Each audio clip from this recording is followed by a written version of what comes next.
Hello guys, good evening. Magluluto tayo ng ating ulam for dinner.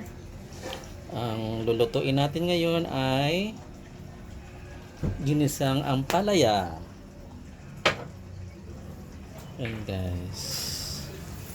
Ginisang ampalaya ang ating lulutuin para sa aming dinner.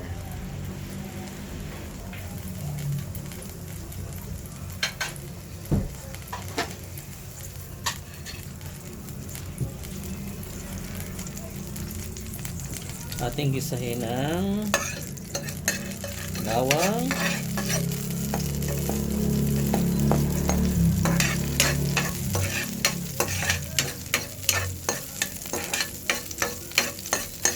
hintayin natin maging brown bago natin isunod ang sibuyas.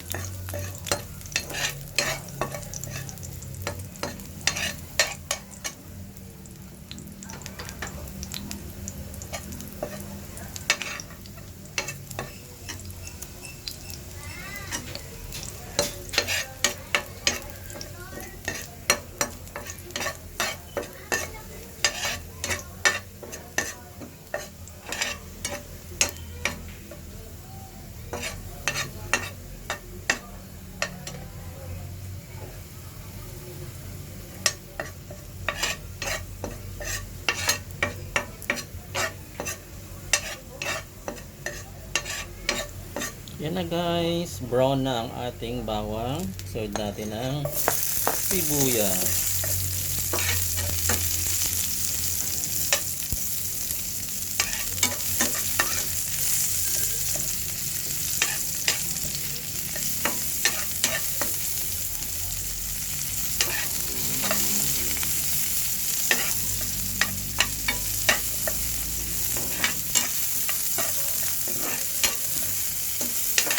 At isunod na rin ang ating kamatis.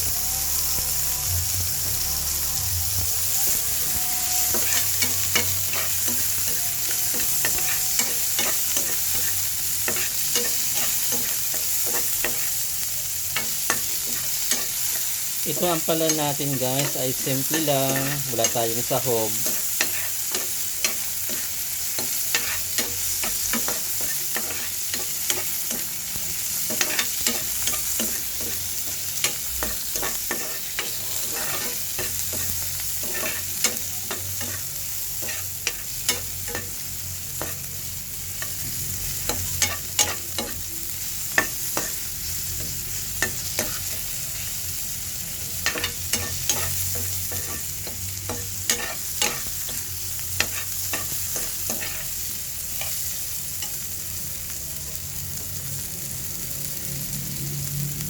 Sunod na natin ang ating ampalaya. Yan guys, ang ulam namin. Ampalaya, ginisang ampalaya.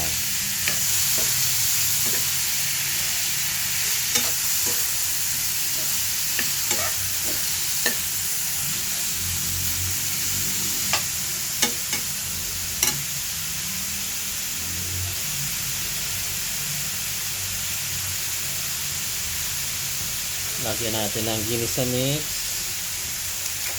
Yan, konti lang. Lagyan natin ng konting bitchin. Yan guys.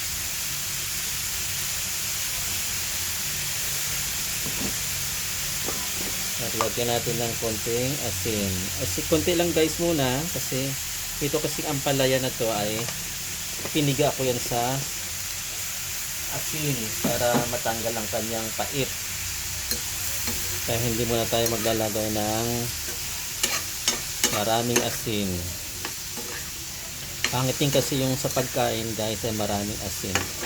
Baka magkakabato tayo.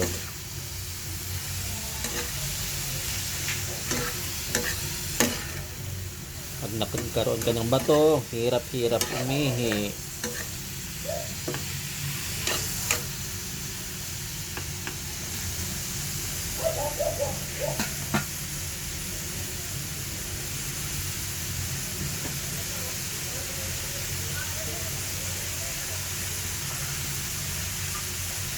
Guys, lagyan natin ng konting tubig. Yan. Para lumambot ang ating ampalaya. Kunti lang guys. Yan na. Pampalambot lang ng ampalaya.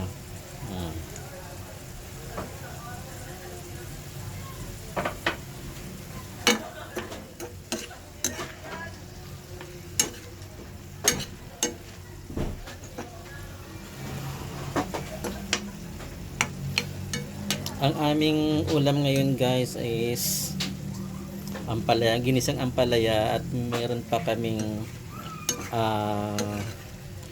smoked fish.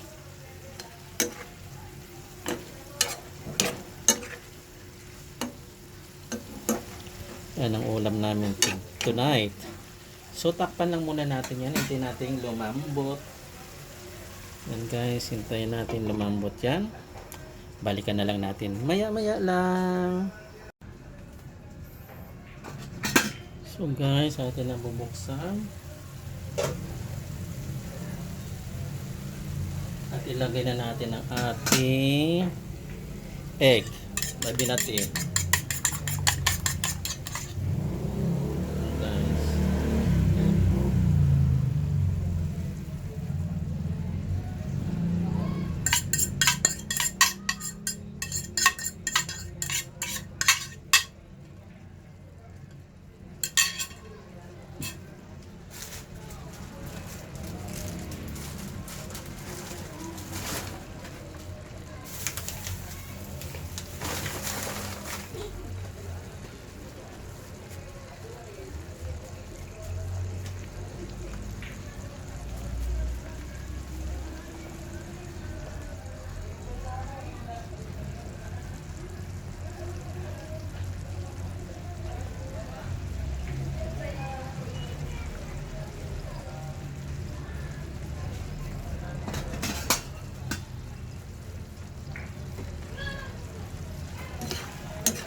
Yan na guys ang ating ginisang ampalaya na may itlog.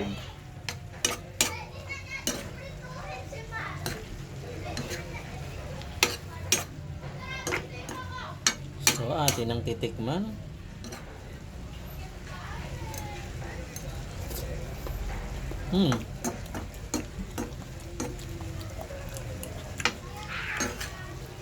Yun guys, medyo mapait talaga siya guys, kasi hindi ko siya masyadong naibabad sa tubig. Ganun talaga kasi ano to guys mapait na gulay, so lagi siyang bitter. Yan guys. Okay, dan ang ating ampalaya.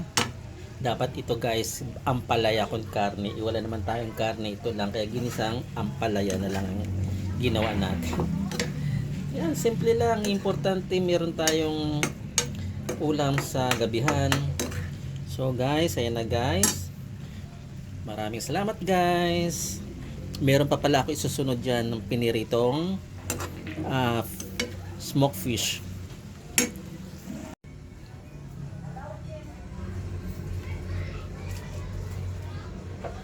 Guys, magluluto tayo ng pangalawang ulam namin. Ang lulutuin natin guys ay magpa-fry tayo ng smoked fish.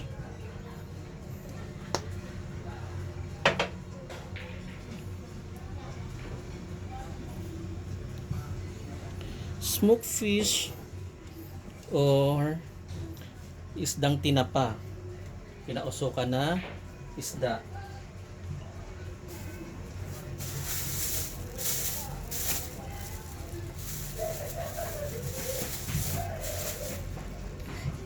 Initin lang muna natin ang ating oil bago natin ilagay ang ating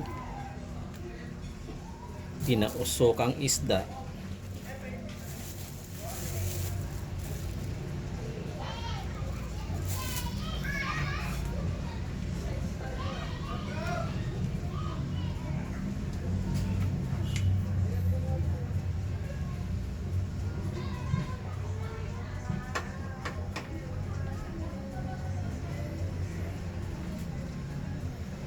So, mainit ang ating kawali guys. Ilalagay natin to ang isdang tinapa. Yan guys.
Piniritong tinapa. Ayan.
Yan guys ang ating pangalawang ulam namin for tonight, ang tinapang isda. So guys, maraming salamat sa inyong panonood. Don't forget to share and like and mag-subscribe kayo guys. So guys, maraming pong salamat sa inyo. Bye bye.